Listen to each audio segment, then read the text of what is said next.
আচ্ছা, একটু কল্পনা করা যাক তো, এমন একজন মানুষ যিনি এতটাই সুদর্শন, মানে এতটাই রূপবান। হুম। স্বর্গের অপ্সরারাও পাগল হয়ে থাকতেন। একদম, অপ্সরা পর্যন্ত তাকে এক ঝলক দেখার জন্য পাগল হয়ে থাকতেন। তার রূপের জাদুতে চারপাশে সবাই একেবারে মুগ্ধ। হ্যাঁ, মানতেই হবে, বেশ চমকপ্রদ একটা দৃশ্য। তাই না? কিন্তু এবার ধরুন, নিজের এই রূপের প্রতি অন্ধ মোহ আর অহংকার সেই মানুষটিকে এমন এক অভিশাপের দিকে ঠেলে দিল, যার ফলে তিনি পরিণত হলেন সমগ্র ব্রহ্মাণ্ডের সবচেয়ে ভয়ঙ্কর, সবচেয়ে ঘৃণিত এক সত্তায়। সত্যি শিওরে ওঠার মতো একটা রূপান্তর। আর এই গল্পটা কিন্তু এটা কোনো সাধারণ রূপকথার দানবের গল্প নয়। এই গল্পটা হলো আমাদের সবার পরিচিত যমরাজের। ঠিক, সাধারণভাবে যমরাজ শব্দটা শুনলেই তো আমাদের চোখের সামনে ভেসে ওঠে গাঢ় কালো গায়ের রং, বিশাল গোঁফ আর মাথায় দুটো বড় বড় শিংওয়ালা এক ভয়ঙ্কর দেবতা। হ্যাঁ হ্যাঁ, আর সেই বিশাল মহিষের পিঠে চড়ে হাতে গদা নিয়ে ছুটে আসছেন। হ্যাঁ, ওই ছবিটাই তো আমরা দেখে বড় হয়েছি। কিন্তু আজকের এই গভীর আলোচনায় আমরা পুরাণ, প্রাচীন উপনিষদ আর আধুনিক কিছু ব্যাখ্যার এমন সব গভীরে যাব যা যমরাজ সম্পর্কে এই চিরচেরা ছবিটাকে পুরোপুরি উল্টে দেবে। পুরোপুরি, একদম অন্যরকম একটা দিক উন্মোচিত হবে আজ। আমাদের আজকের মিশন হলো এটা উদ্ঘাটন করা যে কিভাবে একজন সাধারণ সুদর্শন মরণশীল মানুষ মৃত্যুর দেবতা হয়ে উঠলেন। আর শুধু তাই নয়, তার মহাজাগতিক বিচার ব্যবস্থার পেছনে ঠিক কী ধরনের অবাক করা বিজ্ঞান, ডেটা অ্যানালাইসিস আর গভীর দর্শন লুকিয়ে আছে, সেটাকেও আজ আমরা ডিকোড করব। এই ডিকোড করার কাজটা তাহলে একেবারে গোড়া থেকেই শুরু করা যাক। কারণ যমরাজ কিন্তু সবসময় দেবতা বা ওই যে বললেন না, অমন ভয়ঙ্কর চেহারার ছিলেন না। আচ্ছা। হ্যাঁ, আমাদের প্রাচীন উৎসগুলো, বিশেষ করে ধরুন ঋগ্বেদ ঘাটলে দেখা যায় যমরাজ আসলে ছিলেন একজন মরণশীল মানুষ। তিনি ছিলেন সূর্যদেব এবং তার স্ত্রী সংজ্ঞার পুত্র। ওকে। আর মজার ব্যাপার হল, যমুনার মতো একটি পবিত্র নদী, নদী যমুনা আর যমরাজ হলেন আপন যমজ ভাই বোন। দাঁড়ান, আপনি বলছিলেন তিনি মরণশীল মানুষ ছিলেন, তার মানে তিনি জন্ম নিয়েছিলেন এবং তার তো মৃত্যুও হওয়ার কথা। ঠিক ধরেছেন। ঋগ্বেদের তথ্য অনুযায়ী যম হলেন এই পৃথিবীর বুকে জন্ম নেওয়া প্রথম মানুষ যার মৃত্যু হয়েছিল। বাপরে, প্রথম মানুষ! এর মানে কি এই যে মৃত্যুর ধারণাটাই তার আগে পৃথিবীতে ছিল না? না, ছিল না। তাহলে তিনি মৃতদের রাজা হলেন কিভাবে, শুধু প্রথম মারা গিয়েছিলেন বলে? বিষয়টা এতটাও সরল নয় আসলে। এর পেছনে একটা চমৎকার মনস্তাত্ত্বিক আর দার্শনিক কারণ আছে। প্রাচীন মানুষের কাছে মৃত্যু ছিল এক চরম অজানা আতঙ্ক। মৃত্যুর পর কি হয় এটা কেউ জানত না। হ্যাঁ, সেটা তো বটে, অজানা ভয়। ঋগ্বেদ বলছে যম মৃত্যুর স্বাদ গ্রহণ করে প্রথম ব্যক্তি হিসাবে সেই অজানা পরলোকের পথ আবিষ্কার করেছিলেন। তিনি তার পূর্বপুরুষদের এবং পরবর্তী প্রজন্মের জন্য সেই অন্ধকার জগতের দরজা খুলে দিয়েছিলেন। ও আচ্ছা, তার মানে তিনি কোনো দানব ছিলেন না? একদমই না। তিনি ছিলেন একজন পথপ্রদর্শক, একটা নতুন জগতের কি বলে ওটাকে, পায়োনিয়ার। পায়োনিয়ার, দারুণ ব্যাপার। পতি বা রাজা হিসেবে সম্মানিত করা হয়। আচ্ছা, এটা একটা দারুণ দৃষ্টিভঙ্গি। মানে যিনি প্রথম অজানা পথে হেঁটেছেন তাকেই সেই পথের নেতা বানিয়ে দেওয়া হলো। কিন্তু এখানেই তো আমার সবচেয়ে বড় খটকা লাগছে। কোন জায়গায়? এই যে মানুষটার রূপে সবাই পাগল ছিল, যিনি একজন পথপ্রদর্শক, তিনি হঠাৎ করে ওই মহিষের পিঠে চড়া শিংওয়ালা ভয়ঙ্কর রূপ পেলেন কিভাবে? এই রূপান্তরটা কেন ঘটল? এই রূপান্তরে গল্পটা মূলত অহংকার আর দায়িত্বহীনতার চরম পরিণতির গল্প। যমরাজ যখন মৃতদের আত্মাকে সঠিক পথে পরিচালনা করার এই বিশাল দায়িত্ব পেলেন, তখন শুরুতে কিন্তু সবকিছু ঠিকঠাকই চলছিল। তারপর গণ্ডগোলটা বাঁধল কোথায়? সমস্যা শুরু হলো তার নিজের সৌন্দর্য নিয়ে। তিনি নিজের রূপ নিয়ে এতটাই মগ্ন হয়ে পড়লেন যে ঘণ্টার পর ঘণ্টা শুধু নিজের রূপচর্চাতেই ব্যয় করতেন। মানে দায়িত্ব বাদ দিয়ে রূপচর্চা? হ্যাঁ, তার মূল দায়িত্ব আত্মার বিচার করার কাজটা দিনের পর দিন অবহেলিত হতে লাগল। আচ্ছা, নিজের রূপের মোহে পড়ে তিনি মহাজাগতিক ডিউটি ফাঁকি দিচ্ছিলেন। কিন্তু এটা তো অনেক দেবতাই কম বেশি করেন বলে গল্পে শুনি। এর জন্য এত ভয়ঙ্কর রূপান্তর কেন? কারণ তার এই দায়িত্বহীনতার ফলে প্রকৃতির ব্যালেন্স বা ভারসাম্য নষ্ট হচ্ছিল। আত্মারা তো আর পথ পাচ্ছিল না। এই পরিস্থিতি দেখে অন্যান্য দেবতারা চিন্তিত হয়ে পড়লেন এবং তারা সোজা মহাদেব শিবের কাছে গিয়ে নালিশ জানালেন। শিব তো নিশ্চয়ই রেগে আগুন হয়ে গিয়েছিলেন। মজার বিষয় হল, শিব সব শুনে সরাসরি কোনো শাস্তি দিলেন না। তিনি অত্যন্ত সূক্ষ্ম একটা কাজ করলেন। তিনি যমরাজকে ডেকে বললেন, যাও, ওই সামনে নদীটা থেকে আমার জন্য একটু জল নিয়ে এসো। শিবের এই জল আনতে পাঠানোর উদ্দেশ্য নিশ্চয়ই শুধু তেষ্টা মেটানো ছিল না, এর পেছনে নিশ্চয়ই কোনো মনস্তাত্ত্বিক খেলা ছিল। একেবারেই তাই। শিব খুব ভালো করে জানতেন যমরাজ তার নিজের রূপ নিয়ে কতটা গর্বিত। তো যমরাজ যখন জল আনতে নদীর পাড়ে গেলেন আর নিচু হয়ে জল তুলতে গেলেন, তখন তিনি জলে নিজের প্রতিবিম্ব দেখলেন। হ্যাঁ, নদীর স্বচ্ছ জলে তিনি নিজের প্রতিবিম্ব দেখতে পেলেন। আর সেই প্রতিবিম্ব দেখেই তিনি নিজেই আতঙ্কে শিউরে উঠলেন। কেন? কারণ জলে তিনি আর সেই সুদর্শন পুরুষকে দেখতে পাননি। না, একদমই না। জলে তিনি দেখলেন তার গায়ের রং গাঢ় কালো হয়ে গেছে, মুখে বিশাল গোঁফ আর মাথায় গজিয়েছে বড় বড় দুটো শিং, একটা অত্যন্ত কুৎসিত আর ভয়ঙ্কর রূপ। বাপরে! তিনি সাথে সাথে বুঝতে পারলেন এটা শিবেরই অভিশাপ। তিনি দৌড়ে শিবের কাছে ক্ষমা চাইতে গেলেন, কিন্তু ততক্ষণে শিব ধ্যানে মগ্ন হয়ে গেছেন। এটা শুনলে মনে হয়েছে, এটা তো অনেকটা আজকের দিনের সোশ্যাল মিডিয়া ইনফ্লুয়েন্সার্সদের মতো ব্যাপার হয়ে গেল। হা, ঠিক বলেছেন। কিভাবে বলুন তো? এই যে ইনফ্লুয়েন্সাররা নিজেদের ফিল্টার করা রূপ নিয়ে, লাইক আর ফলোয়ার নিয়ে এতই ব্যস্ত থাকেন যে বাস্তব জগতের দায়িত্ব, চারপাশের সম্পর্ক সব বেমালুম ভুলে যান। একদম নিখুঁত তুলনা। শিব যেন ওই নদীর জলের আয়না দিয়ে যমরাজের অহংকার আর ইগোর আসল কুৎসিত রূপটি বাইরের পৃথিবীতে প্রকট করে দিয়েছিলেন। খুব সুন্দর একটা উপমা দিয়েছেন। দর্শনের ভাষায় যাকে বলে তমগুণ, মানে অন্ধকার, অজ্ঞতা আর জড়তা। যমরাজের ভেতরের সেই তমগুণটাই তার বাইরের চেহারায় ফুটে উঠেছিল। তারপর কি হলো? ওই শিং নিয়ে ঘুরতে হলো তাকে? পরে যখন যমরাজ বাধ্য হয়ে বিষ্ণুর কাছে গিয়ে উপায় জানতে চান, তখন বিষ্ণু জানান যে শিবের অভিশাপ তো আর পুরোপুরি মোছা যাবে না, তবে এর একটা সমাধান করা যেতে পারে। বিষ্ণু যমরাজের মাথার সেই শিং দুটো খুলে একটা পশুর মাথায় প্রতিস্থাপন করেন। আর সেই পশুটা হলো মহিষ। হ্যাঁ, কিন্তু ভেবে দেখেছেন কি কেন মহিষ? গরু বা ঘোড়া তো হতে পারত, তাই না? হ্যাঁ, তাই তো। মহিষ কেন? প্রাচীন ভারতীয় দর্শনে মহিষ হল আলস্য, জড়তা আর জেদের প্রতীক। যমরাজের ভেতরে যে আলস্য আর নিজের প্রতি অন্ধ মোহ তৈরি হয়েছিল, মহিষ হল তারই বাহ্যিক রূপ।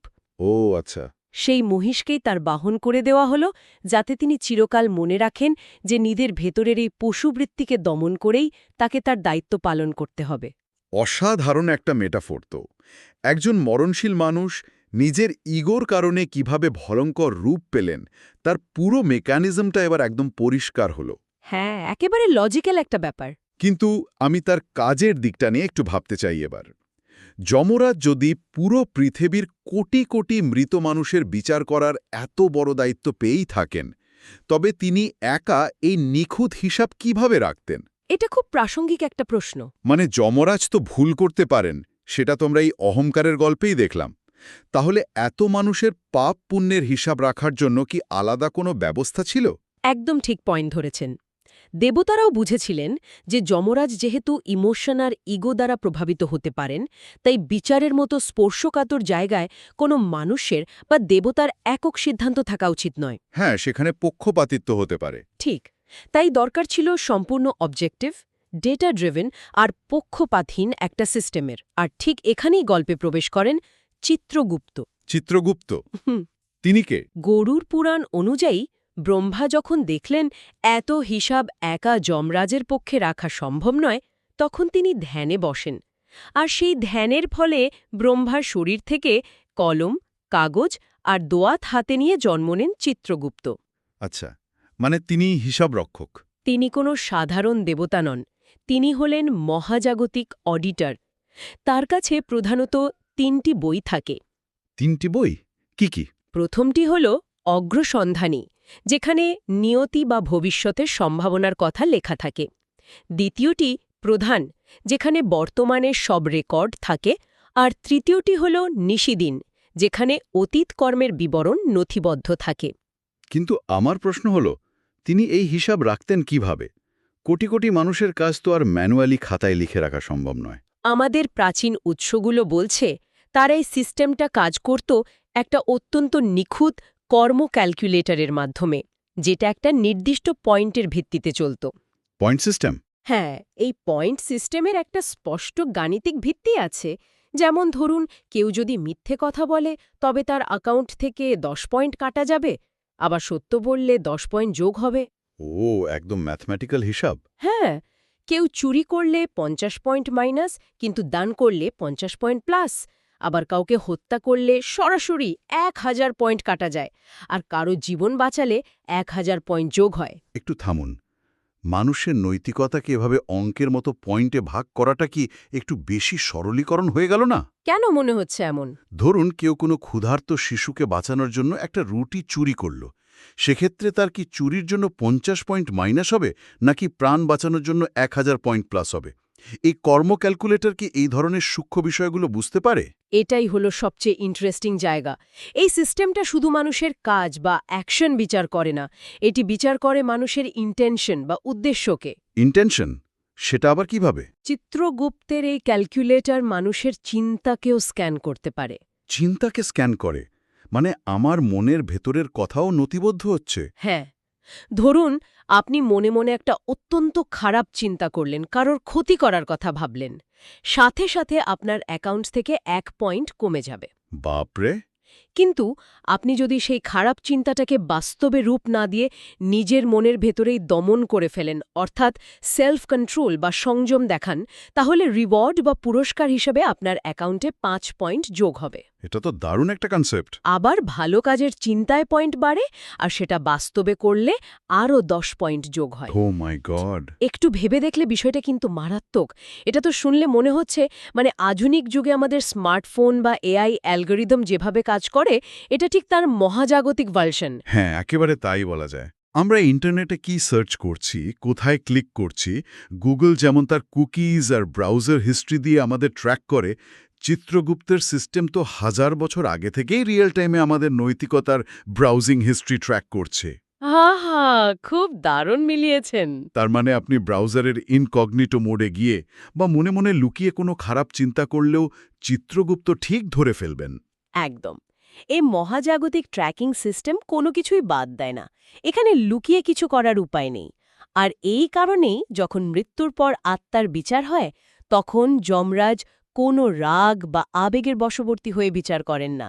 তাহলে তিনি শুধু ডেটা দেখেন? হ্যাঁ, তিনি চিত্রগুপ্তের এই ডেটা ড্রিভেন রিপোর্টের ভিত্তিতেই চূড়ান্ত রায় দেন।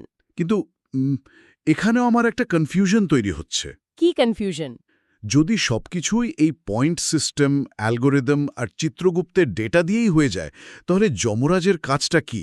তিনি কি শুধু একজন বিচারক যিনি ডেটা দেখে রায় পড়ে শোনান? এ তো খুবই যান্ত্রিক একটা ব্যাপার। হ্যাঁ, ওপর থেকে দেখলে তেমনই মনে হয়। যিনি এত বড় দেবতা, তার কি এর বাইরে কোনো গভীর ভূমিকা নেই? ঠিক এখানেই আমরা যমরাজের চরিত্রটাকে ভুল বুঝি। তাকে শুধু একজন ডেটা অ্যানালিস্ট বা জল্লাদ ভাবাটা আমাদের সবচেয়ে বড় ভুল। উপনিষদের পাতা উল্টালে আমরা যমরাজের সম্পূর্ণ ভিন্ন একটা রূপ দেখতে পাই। ভিন্ন রূপ? সেটা কি? তিনি আসলে একজন পরম জ্ঞানী শিক্ষক। মৃত্যুর দেবতা আবার শিক্ষক? কিন্তু তার কাছে স্বেচ্ছায় ক্লাস করতে যাবে কে? মানুষ তো মৃত্যুর নাম শুনলেই পালায়। হা হা, ঠিক এই কারণে কঠোপনিষদে বর্ণিত গল্পটা এত চমকপ্রদ। এই গল্পে আমরা দেখি একজন ছোট্ট বালক স্বেচ্ছায় যমরাজের কাছে গিয়ে হাজির হয়েছিল জ্ঞান নেওয়ার জন্য। আমি এই গল্পটা আগে শুনিনি। কে এই বালক? এই বালকের নাম নচিকেতা।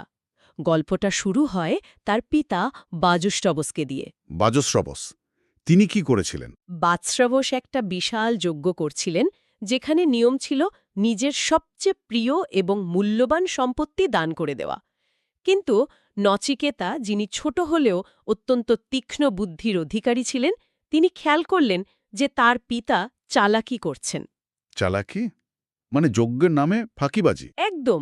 তিনি স্বাস্থ্যবান গরুর বদলে অত্যন্ত দুর্বল, রুগ্ন এবং দুধ দেয় না এমন গরুগুলো দান করছেন, যেগুলো আসলে কারো কোনো কাজেই আসবে না। তার মানে দান করার নামে এক ধরনের ফাঁকি দেওয়া হচ্ছিল, ধর্মকে ব্যবহার করে এক ধরনের ভণ্ডামি। হ্যাঁ, তখন ছোট্ট নচিকেতা এই ভণ্ডামি মেনে নিতে পারলেন না।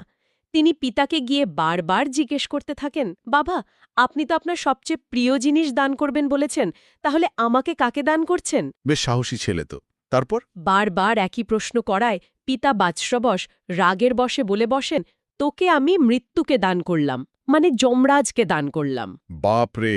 আর নচিকেতা তো নিশ্চয়ই এই কথা শুনে ভয় পেয়ে পিছিয়ে যাননি। না, নচিকেতা ছিলেন সত্যের সন্ধানী।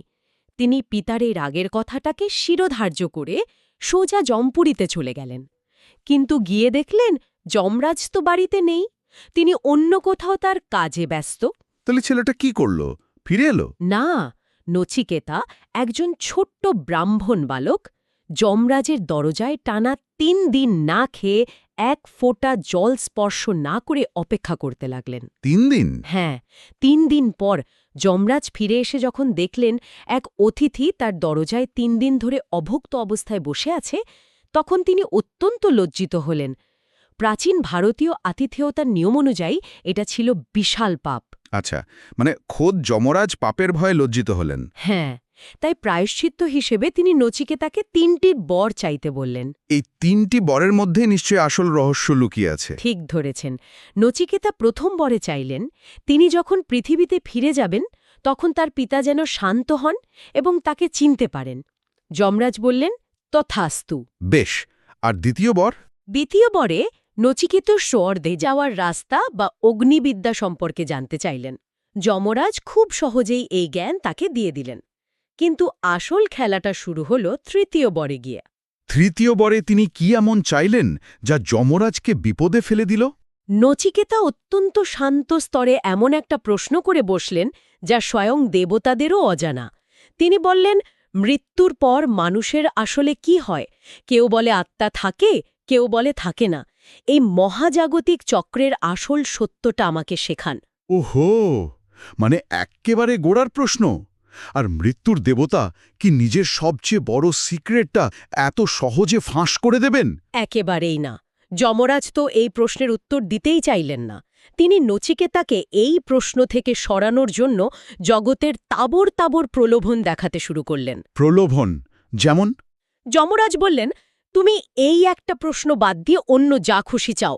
তুমি 1000 বছরের পরমায়ু নাও, অফুরন্ত ধনসম্পদ নাও, বিশাল রাজত্ব নাও, সুন্দরী নারীদের সান্নিধ্য নাও, কিন্তু মৃত্যুর পরের রহস্য আমাকে জিজ্ঞেস করো না। এই জায়গাটাতে এসে আমার মাথায় একটা অদ্ভুত তুলনা আসছে। শুনতে কেমন একটা লাগতে পারে, কিন্তু ভেবে দেখুন, নচিকেতা কি অনেকটা সেই মাস্টার হ্যাকারদের মতো নয়? হ্যাকার? কিভাবে? মানে সিস্টেম আপনাকে সাময়িক প্রলোভন দেখাচ্ছে, ওই যে অঢেল সম্পদ বা অফুরন্ত আয়ুর মতো টোপ দিচ্ছে, যাতে আপনি আসল জিনিসটা ঘাঁটতে না যান। কিন্তু নচিকেতা জানতেন এই ধনসম্পদ, রাজত্ব সবই ক্ষণস্থায়ী। হ্যাঁ, একদম। তিনি এই মায়াজালে না গলে একেবারে সোর্স কোড বা জীবনের চরম সত্যটা জানতে চেয়েছিলেন। তিনি একেবারে রুটে গিয়ে রুট অ্যাক্সেস চাইছিলেন। হা হা, হ্যাকারের এই উপমাটা সত্যি চমৎকার। নচিকেতা ঠিক এটাই করেছিলেন। যমরাজ যখন দেখলেন যে এই বালক পৃথিবীর কোনো প্রলোভনেই গলছে না, তার মধ্যে পরম বৈরাগ্য আর জানার তীব্র আকাঙ্ক্ষা রয়েছে, তখন তিনি নচিকেতার কাছে পরাস্ত হলেন। তিনি বুঝতে পারলেন যে এই ছেলেই জ্ঞান নেওয়ার যোগ্য। হ্যাঁ, তিনি বুঝতে পারলেন এই বালকই এই পরম জ্ঞান ধারণ করার যোগ্য পাত্র। তখন যমরাজ সেই পরম সত্য প্রকাশ করলেন। আচ্ছা, সেই সোর্স কোডটা আসলে কি ছিল? যমরাজ আত্মজ্ঞানের শিক্ষা দিলেন। তিনি বললেন, ন জায়তে ম্রিয়তে ব বিপশ্যেন, অর্থাৎ আত্মা কখনো জন্ম নেয় না এবং মরেও না। এটি শাশ্বত, চিরন্তন এবং অবিনশ্বর। শরীর ধ্বংস হলেও আত্মা টিকে থাকে। কি আশ্চর্য! ভেবে দেখুন, যিনি স্বয়ং মৃত্যুর দেবতা, যিনি পুরো ব্রহ্মাণ্ডে মৃত্যুর ভয় ছড়িয়ে রেখেছেন, তিনি নিজেই শেখাচ্ছেন যে মৃত্যুর আসলে কোনো বাস্তব অস্তিত্বই নেই। মৃত্যু কেবল একটা ভ্রম। হ্যাঁ, মৃত্যু কেবল একটা পুরনো পোশাক ছেড়ে নতুন পোশাক পরার মতো শরীরের একটা সাময়িক পরিবর্তন মাত্র। এই শিক্ষা দেওয়ার মাধ্যমে যমরাজ নিজেকে কেবল একজন শাস্তিদাতা বা বিচারকের গণ্ডি থেকে বের করে একজন পরম গুরু বা শ্রেষ্ঠ শিক্ষকে উন্নীত করলেন। অসাধারণ! মৃত্যুর দেবতার মুখ থেকে মৃত্যুর অসারতা নিয়ে এত বড় দার্শনিক কথা সত্যি অবাক করার মতো। সত্যি তাই। কিন্তু এই পুরো গল্পটা শোনার পর একটা প্রশ্ন খুব জোরালোভাবে মাথায় ঘুরপাক খাচ্ছে। বলুন। এই যে নচিকেতাকে দেওয়া যুবরাজের জ্ঞান বা চিত্রগুপ্তের পয়েন্ট সিস্টেম, এগুলোর সাথে আমাদের আজকের জীবনের সম্পর্ক কি? যমরাজ কি শুধুই পরকালের একজন দেবতা, নাকি এর গভীরে আমাদের মনস্তত্ত্বের কোনো রূপক বা মেটাফোর লুকিয়ে আছে? খুব সুন্দর একটা জায়গায় এসেছেন। এর উত্তরটা আমরা পাই বৃহদারণ্যক উপনিষদে। সেখানে যমরাজ শব্দের খুব গভীর একটা বিশ্লেষণ করা হয়েছে, যা আমাদের এতক্ষণের আলোচনার সবকটি বিন্দুকে মিলিয়ে দেয়। আচ্ছা, সেখানে কি বলা হচ্ছে? সেখানে বলা হচ্ছে যমরাজ কেবল বাইরের কোনো দেবতা বা মৃত্যুর অধিপতি নন। তিনি আসলে আমাদের ভেতরের সংযম বা সেলফ কন্ট্রোলের পরম প্রতীক। মানে শব্দটার ব্যুৎপত্তির মধ্যেই এর আসল অর্থ লুকিয়ে আছে। একটু বুঝিয়ে বলবেন কিভাবে? অবশ্যই। সংস্কৃত যম শব্দটির মূল অর্থ হল ত্যাগ করা, সংযম করা বা নিজের ইন্দ্রিয়কে নিয়ন্ত্রণ করা। যোগশাস্ত্রেও দেখবেন প্রথম ধাপটির নাম যম। হ্যাঁ, যম, নিয়ম, আসন এভাবে এগোয়। ঠিক। আর মো বা রাজ বলতে মৈত্রী, প্রভুত্ব বা বন্ধুত্ব বোঝায়। এর মানে হল যিনি নিজের বাসনা, নিজের কামনা, রাগ এবং নিজের প্রলোভনগুলোকে নিয়ন্ত্রণ করে নিজের মনের উপর প্রভুত্ব স্থাপন করতে পারেন, তিনিই প্রকৃত যমরাজ। ওয়াও! যমরাজ মানুষের শত্রু নন, তিনি সেই পরম বন্ধু যিনি জীবনের আসল মূল্য বোঝাতে আসেন। Mind blowing. তার মানে যমরাজ আমাদের বাইরের কোনো শত্রু বা দানব নন যে একটা বিশাল গদা নিয়ে আমাদের তাড়া করবে। একদমই না। আমরা যখন আমাদের ভেতরে লোভ, রাগ বা অহংকারকে নিয়ন্ত্রণ করি, তখন আমরা নিজেরাই নিজেদের ভেতরের যমরাজকে জাগ্রত করি। এটি তো আসলে মৃত্যুর গল্পই নয়, এটি হলো সেলফ মাস্টারির গল্প। আপনি একেবারে মূল সত্যটা নিখুঁতভাবে ধরে ফেলেছেন। যমরাজের গল্পটা বাইরে থেকে দেখলে মৃত্যুর ভয়ঙ্কর গল্প মনে হয়, কিন্তু ভেতর থেকে দেখলে এটা হলো নিজের উপর আধিপত্য বিস্তারের গল্প। দারুণ একটা ব্যাপার। আমরা যদি প্রথম দিকের সেই রূপান্তরের গল্পের সাথে এটাকে মেলাই, যমরাজ কেন কুৎসিত মহিষের রূপ পেয়েছিলেন? কারণ তিনি নিজের ওপর নিয়ন্ত্রণ হারিয়ে নিজের রূপের মোহে পড়েছিলেন। আবার নচিকেতা কেন পরম জ্ঞান পেলেন? কারণ তিনি হাজারো প্রলোভনের মুখেও নিজের ওপর নিয়ন্ত্রণ হারাননি। ঠিক তাই। যমরাজ নচিকেতার মধ্যে সেই সংযমটাই খুঁজছিলেন, যা তার নিজের একসময় ছিল না। একটু আগে আপনি যে পয়েন্ট সিস্টেমের কথা শুনে অবাক হচ্ছিলেন, এবার সেটা ভাবুন। হ্যাঁ, ওই যে মনের ভেতরে চিন্তা দমন করা। একদম। যখন আমরা আমাদের ভেতরের খারাপ চিন্তাগুলোকে দমন করি, চিত্রগুপ্তের খাতায় আমাদের 5 পয়েন্ট যোগ হয় কেন? কারণ সেই সেলফ কন্ট্রোল বা সংযমটাই হল যমরাজের আসল শিক্ষা। মানে তিনি চান আমরা যেন নিজেরাই নিজেদের বিচারক হই। আমাদের ভেতরের বিবেকই হল সেই চিত্রগুপ্ত। একদম। এই পুরো আলোচনাটা শোনার পর যমরাজকে তো আর কোনোভাবেই সেই ভয়ঙ্কর শয়তান বা দানবের মতো মনে হচ্ছে না, বরং তাকে মনে হচ্ছে একজন অত্যন্ত ন্যায়পরায়ণ, মহাজাগতিক অডিটর, একজন পরম বন্ধু আর সেলফ কন্ট্রোলের একজন শ্রেষ্ঠ শিক্ষক হিসেবে। হ্যাঁ, আমাদের দৃষ্টিভঙ্গিটাই বদলে যায়। পুরাণ বা উপনিষদের এই রূপকগুলোকে শুধু আক্ষরিক অর্থে শিংওয়ালা দেবতা হিসেবে নিলে আমরা যে কত বড় দর্শন মিস করে যাই, সেটা আজ একেবারে স্পষ্ট হল। ঠিক তাই। এই গল্পগুলো আসলে মানুষের মনস্তত্ত্ব আর কর্মফলের খুব গভীর আর সূক্ষ্ম বিশ্লেষণ। এগুলো আমাদের শেখায় কিভাবে প্রতিদিনের জীবনে আরও একটু সচেতন হতে হয়। একদমই তাই। আচ্ছা, আলোচনার একেবারে শেষে এসে আমি একটা বিষয় নিয়ে একটু গভীরভাবে ভাবতে চাইছিলাম। কি বিষয়? আমরা এতক্ষণ মৃত্যুর পর নরকের শাস্তির যে ভয়ঙ্কর বর্ণনা আর চিত্রগুপ্তের সেই বিশাল খাতার কথা জানলাম, তা নিয়ে কারো মনে একটা প্রশ্ন জাগতেই পারে। কিরকম প্রশ্ন? একবার ভাবলে বোঝা যায়, মৃত্যুর পর নরকের শাস্তির যে ভয়ঙ্কর বর্ণনা আমরা শুনলাম, তা কি সত্যিই মাটির নিচের কোনো ভৌগোলিক অন্ধকার অন্ধকূপ? নাকি আধুনিক যুগে আমরা প্রতিনিয়ত অন্যের সাথে যে ছলনা, স্বার্থপরতা বা ইগোর খেলায় মেতে আছি, আমাদের বিবেক সেই চিত্রগুপ্তের খাতা হয়ে আমাদের মনের ভেতরেই প্রতিদিন একটা অদৃশ্য নরক তৈরি করে চলেছে? খুব গভীর একটা পয়েন্ট। তাই না? হয়তো পরকালের ওই নরকের জন্য অপেক্ষা করার কোনো প্রয়োজনই নেই। আমাদের দৈনন্দিন কর্ম আর আত্মনিয়ন্ত্রণের অভাবেই আজ এই মুহূর্তেই আমাদের স্বর্গ বা নরক নির্ধারণ করে দিচ্ছে। আমরা কি তাহলে প্রতিদিন আয়নায় সেই যমরাজের মতোই নিজেদের ইগোর কুৎসিত রূপটাই দেখছি না? ভাবার মতো একটা বিষয়, তাই না? সত্যি, এটা গভীরভাবে ভাবার মতো একটা বিষয়। আজ এ পর্যন্তই। আজকের এই গভীর আলোচনা থেকে আমরা যা শিখলাম, তা হয়তো আমাদের দৈনন্দিন জীবনের হিসাব নিকাশ একটু হলেও পাল্টে দেবে।